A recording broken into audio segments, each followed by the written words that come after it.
अस्सलामुअलैकुम। कैसे हैं आप सब लोग? उम्मीद है बिल्कुल ठीक होंगे अल्लाह ताला की रहमत से। तो जी हम लोग भी बिल्कुल ठीक हैं। गुज़र गया है हफ़्ता एक पूरा का पूरा ईद को। कई लोग अभी भी ईद मिलन पार्टीज़ कर रहे हैं, कई लोग बर्थडेज़ कर रहे हैं। ज़ाहिर है उस वीकेंड पे अगर कोई बिज़ी था या जो भी जिसका भी हिसाब था, उस तरीके से आगे लेकर इस ईद को और चीज़ों को लोग चल रहे हैं। हमारे घर पे है जी छोटा सा एक गेट टुगेदर। तो उसके लिए मैं कर रही हूँ थोड़ी सी प्लानिंग कि क्या मेन्यू होना चाहिए, मेन्यू के साथ जो जो आइटम्स हैं उनके लिए क्या क्या चीज़ें चाहिए होंगी, किस किस तरह सारी चीज़ें अरेंज करनी है। तो जी अगर ये आप 1-2 दिन पहले सब कुछ करके रख लें तो आपके लिए चीज़ें बड़ी आसान हो जाती हैं और पार्टीज़ को अरेंज करना भी ईजी हो जाता है। याद रखें कि अगर आपने कोई भी गैदरिंग करनी है, छोटी है या बड़ी है, अगर आपने प्लानिंग नहीं की ना तो बस काम ख़राब है। अच्छा जी, तो मेन्यू में मेरे पास बहुत कुछ था, लेकिन सबसे पहले मैं आपको दूंगी ब्रेड लज़ानिया की रेसिपी। ये कितनी डिफरेंट सी चीज़ है, आप चलिए आगे वीडियो में देखिए, बहुत मज़े की बनती है। सबसे पहले मैंने यहाँ पर बोनलेस चिकन ले लिया। आप अपने लोगों के हिसाब से चिकन ले लीजिए। मैंने बोनलेस लिया है और उसको तिक्का मसाला और नमक लगा के इसी तरह बस फ्राई पैन में थोड़ा सा मैंने पका लिया। बोनलेस जल्दी पक जाता है। बस यहाँ पर मैं इसको पका रही हूँ और जैसे ही पकाऊंगी साथ में इसके जितनी भी इसमें वेजिटेबल्स डलती हैं, आप अपनी मर्ज़ी से वेजिटेबल्स डाल सकते हैं। मैंने यहाँ पर प्याज और शिमला मिर्च ली है और उनको मैंने यहाँ काटना शुरू कर दिया है। सब्ज़ियाँ छोटी काटें बड़ी काटें कोई फ़र्क नहीं पड़ता, जैसे आपको अच्छी लगती हैं, जिस शेप में अच्छी लगती हैं तो आप ये सब्ज़ियाँ काट सकते हैं। अच्छा, मैंने कभी भी लज़ानिया जो है नहीं बनाया है, खाया ज़रूर है। तो आज फ़र्स्ट टाइम मैं बनाने जा रही हूँ ब्रेड लज़ानिया, क्योंकि मैंने इसकी रेसिपी काफ़ी दफ़ा देखी थी और डिफरेंट थी और मुझे ईजी भी लग रही थी। मुझे लग रहा था कि ब्रेड के साथ मैं लज़ानिया को ईज़िली हैंडल कर सकती हूँ बनाने में। तो यहाँ पर मैंने सारे जो प्याज वगैरह इस तरीके से क्यूब्स में जो है वो काट कर रख लिए थे। साथ ही साथ में इसकी दूसरी चीज़ें मैंने रेडी करके रख ली थी, वाइट सॉस और साथ में ये केचप एंड थोड़ी सी मायोनीज़। अच्छा,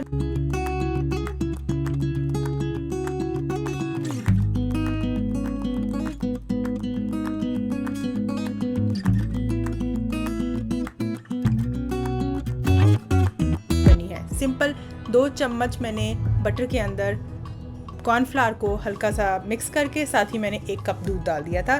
तो आप कंसिस्टेंसी भी उसकी देखें कितनी अच्छी है, थिक है और मज़े का भी बहुत बना था। चीज़ मैंने बिल्कुल भी ऐड नहीं की। हाँ, नमक की जगह मैंने एक चिकन क्यूब ऐड कर दी थी। साथ ही में ये जो हमने चिकन रेडी किया था वो डाल दिया और उसके ऊपर इसकी सारी सब्जियाँ हैं। आप चाहें तो यहीं पर ख़त्म कर लें और ऊपर से अगर आपने चीज़ डालनी है या जो भी आपका दिल कर रहा है या वाइट सॉस से एंड करना है तो आप कर दीजिए। हाँ, अगर ऐसे नहीं एंड करना, आपने अगर इसकी तहें बनानी है तो आप वो भी बना सकते हैं। मैंने तहों वाला बनाया था, आप आगे देखेंगे। लेकिन अगर आप नहीं भी करना चाहते, आप कम लोग हैं, तो आप ऐसे भी कर सकते हैं। असल में मेरी गैदरिंग में बच्चे भी आ रहे थे, तो बच्चों के लिए जो है इस तरह की चीज़ बनाना ज़रूरी था, इसलिए मैंने ज़रा ज़्यादा बना लिया था और लेयरिंग वाला बना लिया।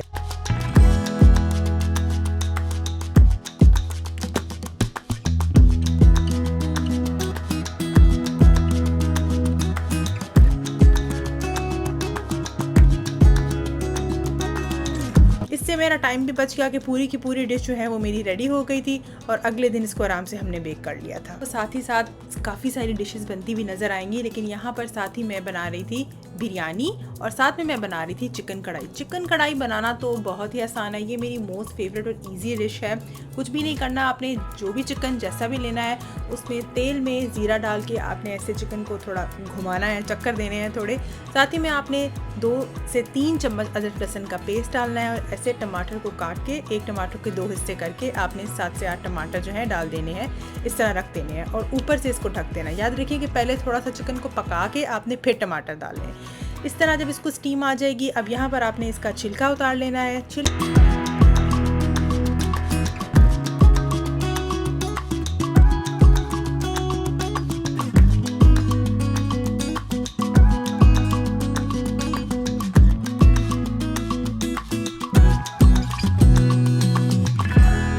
यहाँ पर जैसे मैंने टमाटर का छिलका उतारा है, यहाँ पर मैं क्या करूँगी, आप कोई मैशर ले लें, उससे मैश कर लें। अगर आपके पास इस तरह का चमचा है, जिस तरह भी आपको आसान लगता है आप जैसे भी कर सकते हैं, आप करें। और इस तरह आपने मैश करना है। आप थोड़ा इसको तेज़ आंच पे पकाएंगे, 5 से 10 मिनट के लिए ये आराम से घुल जाएगा। साथ ही साथ ये देखिए जल्दी जल्दी मेरी बिरयानी भी बन रही है। ये बिरयानी का मसाला मैंने एक दिन पहले ही बना के रख दिया था, लेकिन ये चिकन कढ़ाई का सालन जो है वो भी मैंने पहले बना के रख दिया था। इसमें मैंने कुछ भी नहीं डाला है, सिर्फ़ और सिर्फ 2 चम्मच चिकन कढ़ाई मसाला और नमक। आप ये ट्राई कीजिएगा। आपके घर अचानक से भी मेहमान आ जाते हैं अगर आप ये बना लें। मोस्ट ईज़ीएस्ट डिश है, क्योंकि अगर आप इसमें कोई और मसाला डालेंगे तो वो बहुत स्पाइसी हो जाता है। ये मैं आपको अपने एक्सपीरियंस से बता रही हूँ, क्योंकि मेरे से ये गलतियाँ हो चुकी हैं जो मैं आपको बता रही हूँ। अच्छा, यहाँ पर मेरी कढ़ाई और मेरी बिरयानी जो है वो दोनों ही रेडी हो गई थी। बस अब मैं साथ साथ छोटे छोटे और जो काम थे वो मैं करने लगी थी। ये देख सकते हैं कढ़ाई की फ़ाइनल लुक, और ये बिरयानी भी बस मसाला जो है वो रेडी होने ही वाला था। साथ ही मैंने हलीम के लिए जो प्याज निकाल के रख दिए थे ताकि मैं फ्राई करने के लिए, ताकि ये फ्राई हो जाए, इसका भी काम मेरे साथ ही साथ में ख़त्म हो जाए। साथ ही मैंने सोचा कि क्यों ना एक मज़ेदार सा मैकरोनी सैलड बना लेती हूँ। तो अभी आप देखें कि मैकरोनी सैलड मैंने कैसे बनाया है।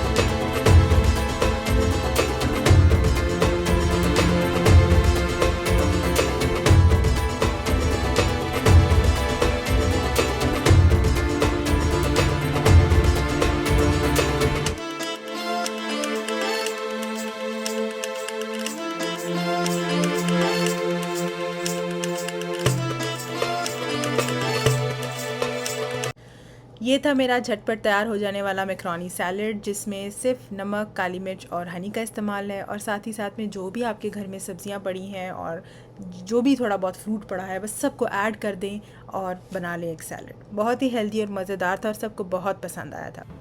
अच्छा, यहाँ पर मैं अब टेबल सेटिंग करने लगी थी। यहाँ पर मैंने adjustable over the table rod लिया है, जिसको मैंने दोनों तरफ से फिक्स कर दिया है, और जैसे भी आपके आइलैंड काउंटर के टेबल की लेंथ है उस हिसाब से एडजस्ट हो जाएगा। और ये आर्टिफिशियल प्लांट हैंगिंग्स हैं, ये आपने मेरी पहली वीडियोस में भी देखी हैं। इनको मैंने इस तरह इस रॉड के राउंड अरेंज कर दिया था। और यहाँ पर हैं जी ये राउंड ग्लास हैंगिंग्स, बड़े ही खूबसूरत थे। ये मैंने फ्रेश फ्लावर्स लिए थे पिंक, और इनको इनमें अरेंज कर दिया था, उनकी पत्तियाँ। और साथ ही साथ में ये भी आर्टिफिशियल जो है स्मॉल स्मॉल कैंडल्स थी, इनको ये भी इनके अंदर अरेंज किया था और बहुत ही खूबसूरत लग रही थी। आप देख सकते हैं इस तरह जब ये हैंग हुई थी तो और ही खूबसूरत लग रही थी। तो इस तरह आप अपनी अरेंजमेंट को हर पार्टी में, हर गैदरिंग में डिफरेंट कर सकते हैं। और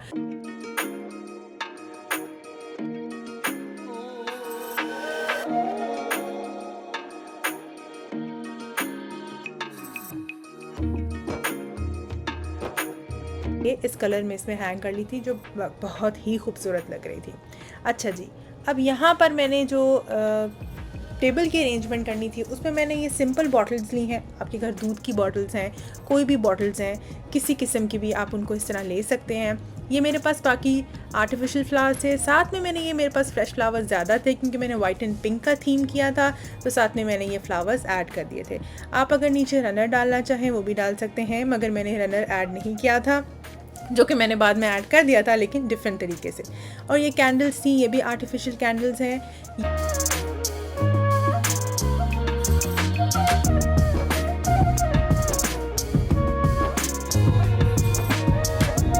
ये आर्टिफिशियल कैंडल्स रखी हैं और ये जलती हैं, पता भी नहीं चलता कि ये आर्टिफिशियल है। तो ये जी पूरा एक सेटअप था मेरा, बड़ा ही खूबसूरत लग रहा था। तो सबसे पहले अगर आप टेबल सेटिंग कर लें, अपने बर्तन अरेंज कर लें, तो आपका, मुझे तो ये लगता है मेरा 80% काम हो गया है। मैं सबसे पहले अरेंजमेंट करती हूँ, ये डेकोरेशन वगैरह जो भी मैंने करनी होती है, साथ में मैं टेबल सेटिंग करती हूँ, देखती हूँ कौन सा बर्तन कहाँ सेट लगेगा, आया मेरे पास बर्तन है भी कि नहीं, टूट तो नहीं गए। तो सबसे पहले मैंने यहाँ पर ये राइजेस रखे हैं और उनके बाद मैंने जो जो डिश जिस बर्तन में रखनी थी मैंने वो रखना शुरू कर दिया।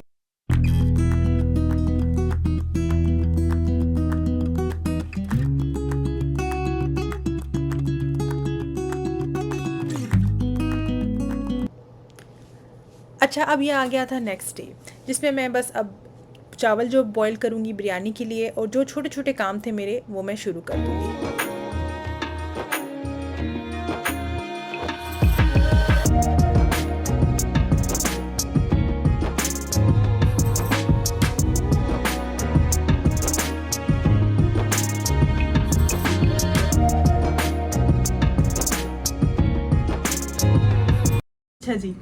अगर आपके घर में दावत है, ठीक है, आपने सब कुछ सेट कर लिया, बर्तन, डेकोरेशन, हर चीज़, लेकिन अगर आप खुद रेडी नहीं हैं, आपके बच्चे, आपका शौहर नहीं रेडी ना, उसका कोई मज़ा ही नहीं है दावत का। ठीक है, आप सारी रात मेहनत करते रहें और अगले दिन आप खुद गंदे बालों और गंदे कपड़ों में बैठे ना, उसका कोई फ़ायदा नहीं। तो आप लोगों ने अपने कपड़े भी पहले ही रेडी करके रखने हैं, जिस तरह अपना सामान रेडी करके रखते हैं, अपनी खाने पीने का, अपनी डेकोरेशंस का, अपना, अपने बच्चों का, अपने शौहर का।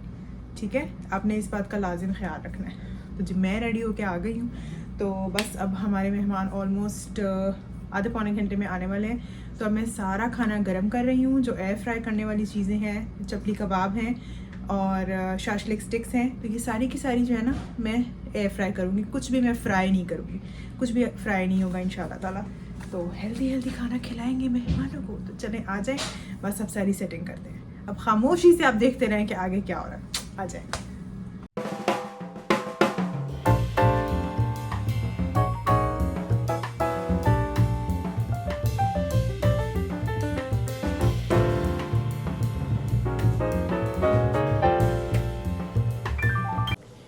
अच्छा जी, हमेशा अपने वो बर्तन जिसमें मेहमानों को अपने खाना खिलाना है, उनको हमेशा सेपरेट टेबल पे या उनको सेपरेटली अरेंज करें। चाय के बर्तन हैं, स्वीट डिश के बर्तन हैं या खाने पीने के बर्तन हैं, कभी भी उनको वहाँ पर मत लगाएं जहाँ आपने खाना रखा हुआ है, एक कंप्लीट मेस बन जाएगा। ठीक है, इस तरीके से सेपरेटली अरेंज करें, आपके लिए भी आसान होगा और मेहमानों के लिए भी आसान होगा। तो जी यहाँ पर जो हमने कल मिल के लज़ानिया बनाया था, वो अब हमने निकाल लिया है फ्रिज से और अब मैं उसको अवन में बेक होने के लिए रख रही हूँ।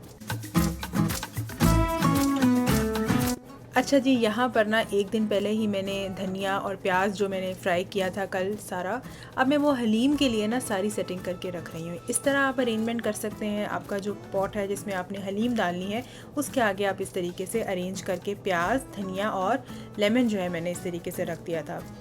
आप देख सकते हैं कितना नाइस लग रहा है। अच्छा जी, अब कोल्ड ड्रिंक्स की बारी आ गई। चले चलते हैं और कोल्ड ड्रिंक्स को सेट करते हैं।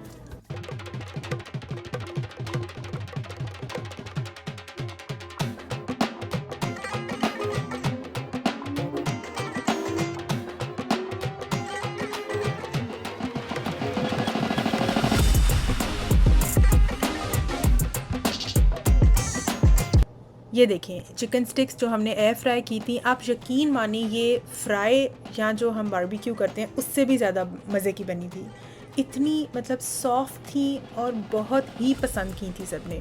और जब मैंने सबको बताया कि मैंने ये एयर फ्राई किए हैं तो सब हैरान हो रहे थे। सो इस वजह से अगर आपके पास एयर फ्राई का ऑप्शन है तो कोशिश करें कि आप अपना खाना एयर फ्राई में ही बनाएं। मैं अब ऑलमोस्ट कोशिश करती हूँ कि सारा खाना एयर फ्राई में बनाऊँ जो बन सकता है, जो चीज़ बन सकती है। साथ ही यहाँ पर मैंने सैलड और रायता जो है उसको भी अरेंज करके रख दिया। अच्छा, यहाँ पर ना मेहमान आना शुरू हो गए थे तो मैंने बस सारा खाना गरम गरम रखना शुरू कर दिया था। बिरयानी पे धनिया, प्याज और बॉयल एग रखा था और हलीम को अच्छे से गरम करके उसके ऊपर प्याज और धनिया लगा दिया था। यहाँ पर ये हमारा बेक लज़ानिया जो हमने कल मिल के बनाया था वो हमने रख दिया है यहाँ पे। यहाँ पर मैंने अपनी सिजलिंग ट्रे को थोड़ा सा बटर लगा के अच्छे तरीके से गर्म कर लिया था और साथ में मैंने प्याज टमाटर नहीं डाले, बस मैंने ये लेटस जो था वो डाल दिया था। जब मैंने इसको ट्रे में रखा तो बिल्कुल ये सनसनाती हुई जो आवाज़ थी इसकी ज़बरदस्त, और ये बहुत ही और ज़्यादा क्रिस्पी और मज़ेदार हो गई थी, आप देखिएगा। अच्छा, यहाँ मैंने इसको थोड़ा शाइनी बनाने के लिए ना हल्का सा स्प्रे कर दिया था ऑयल का। अच्छा जी, आप भी सिजलिंग ट्रे का एक आइटम बनाएं, आपकी दावत को 4 चांद लग जाएंगे। और ये है मेरे टेबल की फुल लुक।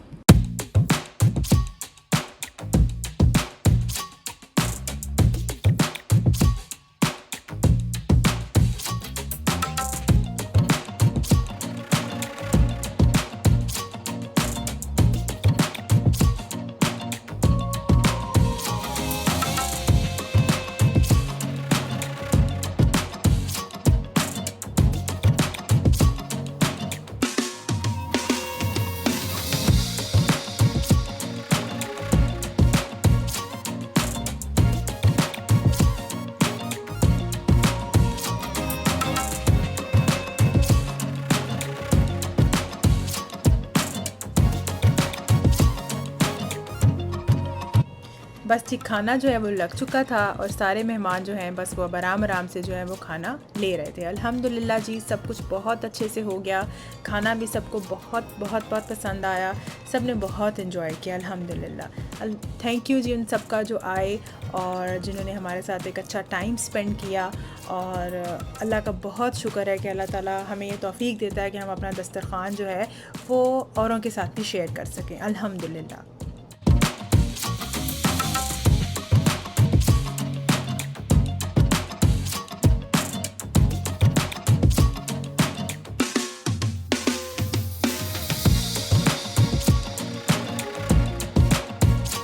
तो आप भी अपने घर में इस तरह खूबसूरत अरेंजमेंट्स कर सकते हैं और अपने मेहमानों को बुला के एक अच्छी सी दावत कर सकें हैं। ज़रूरी नहीं है कि आप 10-15 डिशेस बनाएं, जो बनाएं अच्छा बनाएं, टेस्टी बनाएं और ज़रा सा घर को सजा लें तो आपकी दावत बहुत अच्छी हो जाती है।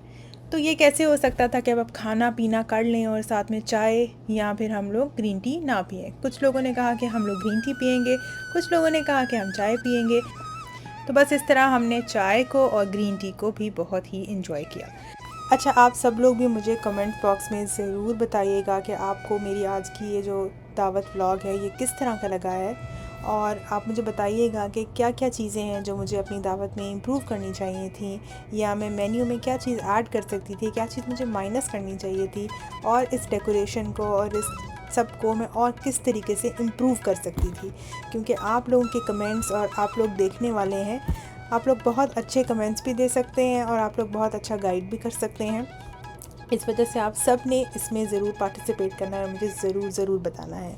यहाँ आ गया था जी बर्थडे केक, तो जितने बच्चे थे उन सबको मैंने इकट्ठा कर लिया। उनको मैंने कहा क्योंकि वो भी एक्साइटेड होते हैं केक काटने के लिए, उनको मैंने कहा कि वो भी साथ में आ जाएं। तो जी आज का व्लॉग जा रहा है बस एंड की तरफ। उम्मीद है आपको मेरा आज का बर्थडे व्लॉग बहुत पसंद आया होगा। मुझे दुआओं में ज़रूर याद रखिएगा अपनी, और comment, subscribe, like and share ज़रूर कीजिएगा। और इंस्टाग्राम पे Canadian_moments के नाम से मुझे फॉलो करें और लाइक एंड सब्सक्राइब ज़रूर करें। मिलते हैं अगले किसी से नाइस से व्लॉग में। अल्लाह हाफिज़।